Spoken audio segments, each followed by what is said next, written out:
এবং যারা দেখেননি তারা প্লিজ দেখে নিন। টিজারটা বেরিয়ে গেছে। Flashback is a psychological thriller এবং তিনজন মুখ্য চরিত্র, যার মধ্যে অবভিয়াসলি প্রথমে দ্য ইনস্টিটিউশন টিচারে কৌশিক গাঙ্গুলি, তারপরে বাংলাদেশের সুপারস্টার হুগলি এবং তারপর আপনাদের ভালোবাসি কৌশিকদার সঙ্গে আমি একটা সিনে অভিনয় করছিলাম এবং একটা সময় কৌশিকদা লাইনটা হালকা ভুলে যায়। ভুলে গিয়ে আমার বলে যে বল বল কি যেন লাইন শর্ট চলছে, আমি ওর মুখে আজকে হালকা করে বলি, যদি বা কেটে যেতেই। আমিও তার দরদের পোস্টার দেখেছি, যেটা একদম সত্যিও রেসপেক্ট, খুবই ভালো হয়েছে। আর এখন তো আমেরিকাতে শুটিং করছে রাজকোট, তো ওনারও আসলে ব্যাক অনেক ভালো ভালো কাজ আসছে। অনেক শুভকামনা।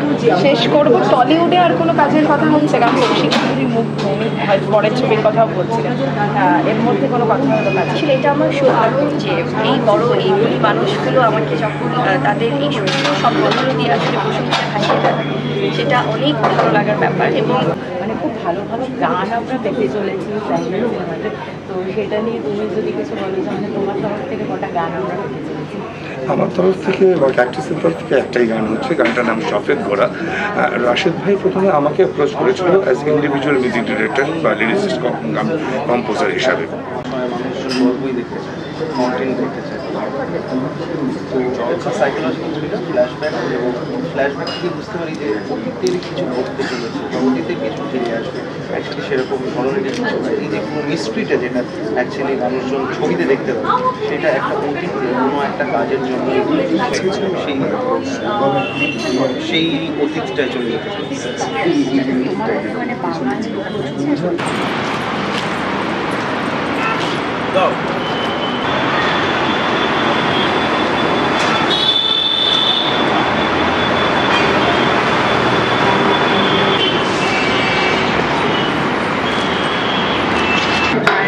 সম্মান দেওয়ার জায়গা থেকে। আর সৌরভটা তো আছেই, ভীষণই ভালো অভিনেতা এবং খুবই আমার হেল্প করেছে, খুব দারুণ অভিজ্ঞতা। অনুষ্ঠানটাকে আমি না আমার সেটা সৌভাগ্য হবে। অলরেডি আমি খুবই লাকি যে আমি স্ক্রিন শেয়ার করেছি। আর অ্যাজ এ ডিরেক্টর যদি স্যারের সাথে কখনো মানে কাজ করার সুযোগ হয়, আমি বলবো যে আসলে ওনার জায়গাটা হচ্ছে কি, সে এত কাজে ব্যস্ত থাকে, মানে তার কাজের জায়গাটা আমি বলবো যে এই যে যেমন পরপর উনিও তো শুটিং করছেন, এটা আমিও শুনেছি। চাদর নামের একটা সিনেমা যেটি পরিচালনা করেছেন আমাদের দেশের অনেক জনপ্রিয় senior director Zakir Hossain Raju sir, এবং এটি প্রযোজনা করেছে আমাদের BFDC, Bangladesh film development corporation, এবং তারা অলমোস্ট 40 বছর পরে আসলে প্রডিউস করেছে। তো সেখান থেকে আসলে ওভারঅল এটি খুব দারুণ একটি প্রজেক্ট এবং এটি সমাজের একটি, আমি বলবো যে অন্যরকম একটা দর্পণ, একটি আয়নার প্রতিচ্ছবি। সেখান থেকে আমিও শুনেছি, তো দেখা যাক কী হয়।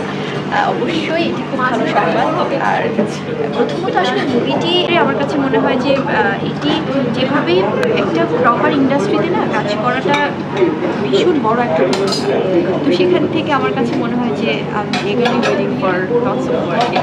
দর্শক আসলে সবসময় আসলে একটা ভিন্ন রকমের গল্প দেখতে চায়। তো আমার মনে হয় যে আমরা একটু হলেও ফ্ল্যাশব্যাক সিনেমার মাধ্যমে সেই দর্শকের একটু হলেও স্বপ্নটা পুষে দেখতে পারবো, যে একটা ভালো সিনেমা তাদেরকে উপহার ভিন্ন মাপের একটা গল্প। এবং এই গল্পের যারা মুখ্য চরিত্র অভিনয় করেছেন তাদের মধ্যে সবার প্রথম হচ্ছেন কৌশিকদা। কৌশিকদার সম্বন্ধে আমার নতুন করে বলার কিছু নেই, আপনারা সবাই জানেন।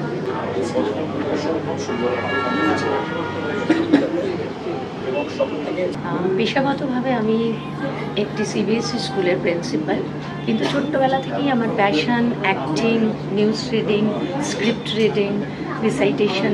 তো ভাবলাম যে প্যাশন যখন আছেই সেটা ফুলফিল কেন করবো না। সেটা ভাবতে ভাবতেই ব্লু পেল প্রোডাকশন এবং বিগ আর এন্টারটেনমেন্ট আমাকে রাশেদ রাহা